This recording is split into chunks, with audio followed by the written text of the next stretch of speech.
A group called the Ethnic Minority in Nigeria says it is unfortunate that some ethnic groups in Benue State have continued to mock and torment the peace of the fellow citizens of Benue following the death of Notorious gang leader Gana. This was made known to journalists in Abuja by the spokesman of the group, Comrade Tony Ode. He observed that the entire Middle Belt region have sighs of relief last week Tuesday when the military issued a statement on Gana's death. At the risk of being labeled as sadist for the finding grave in the killing of terrorist militia boss Tewase Akwasa, better known as by his name, Liguri, Ghana. We invited you here today to hear our intervention on the matter, which certain vested interests are now desperately trying to exploit. The entire Middle Belt region heaved sign of a relief last week Tuesday when the military issued a statement that its operation IM Batuma had killed Ghana in an exchange that took place when the militant leader was in a convoy heading to Makurdi. We are here today to verify if Ghana was in reality heading to the Benue State capital to embrace a supposed amnesty program by the state governor, or whether Benue State officials and a section of its traditional institution had a plan to help the militant leader free his judgment sanctuary for a city upon the realization that the government troops were closing in on him. Note that even one of his wives confessed that Ghana was at the end of his stature, as he reportedly declared that he was tired of fighting. But this could be a ploy to escape the suffocating sight the army had led to the area where he operated in. If he was ready to embrace peace and face the consequences for the hundreds of lives he brutally cut short, then he should have approached the military to turn himself in, such that he would have been processed onward for trial instead of handing himself over to the people who were not looking for him. It must have been divine providence that made Ghana attempt a repeat of what he did in the past by making a show of surrendering for amnesty, only to quickly turn around and unleash the brave killer in him. Let it be known that across the entire Middle Belt, victims of Ghana's reign for terror are jubilant that the plague on their lives had been removed permanently. Those outside our region tend to look at Ghana's atrocity within the narrow band of the death that directly attributed to him without factoring in his other evils. There are hundreds of deaths that we blamed on Fulani henchmen, but for which Ghana was responsible for. There were the deaths by hunger for those too traumatized to farmer or pursue activities for their subsistence because they live in perpetual fear of the terrorists.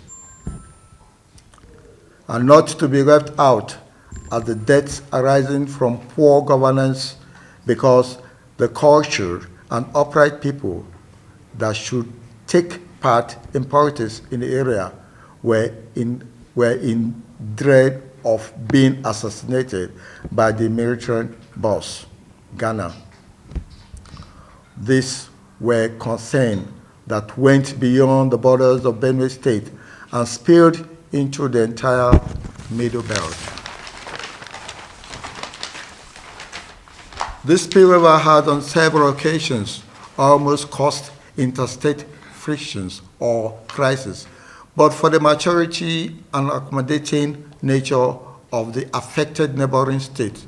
So, in effect, Ghana's reign of terror could have as well brought the country into a civil war. It is therefore unfortunate that some people or leaders of ethnic groups in Nigeria have continued to mock and torment the peace of their fellow citizens by trying to force a false analysis of the killing Ghana on the people. It is shocking that these persons who are out to abuse the chief people by claiming that some people from the majority ethnic group in Benue State and the fifth largest ethnic group in Nigeria collectively prefer that the terrorists were still alive and killing more innocent persons. For the record, Gana was a common, vicious criminal who murdered innocent citizens with no mercy and carried on with this act until the military caught up with him. He had made it to the Benue State capital. He would have either organized his welfare against Nigeria or he would locate to another jungle that would have taken a military to a longer time to flush him out.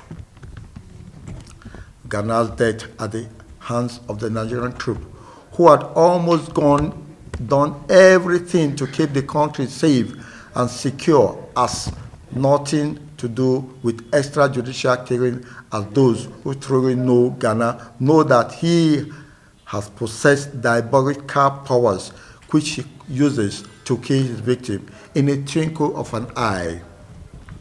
None of his victims got as much as a kangaroo trial, which made it surprising that those who failed to keep Gana, whom they created, or released, are now lamenting about how he did not get a fair trial.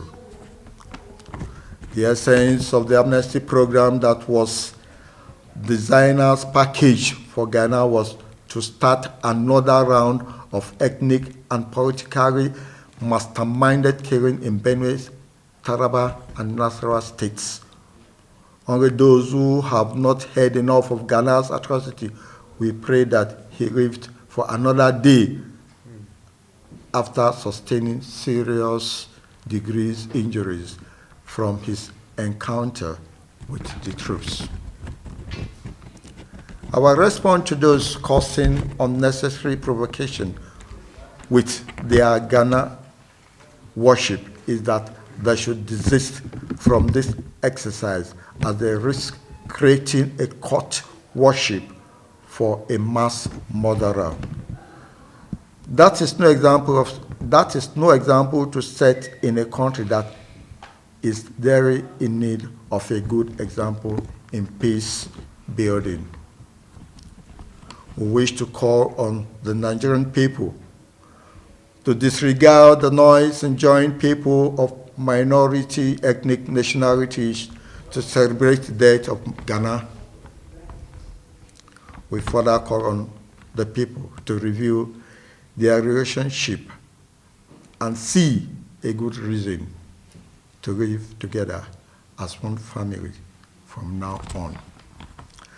Our appeal to the military is to do everything necessary to ensure that Ghana's remains are interred in an unidentified and unmarked location to prevent the location being turned into a shrine. The group urged well-meaning Nigerians to join the minority ethnic nationals to celebrate the death of Ghana and appeal to the military to do everything necessary to ensure that Ghana's remains are unidentified to prevent the location being turned into a shrine.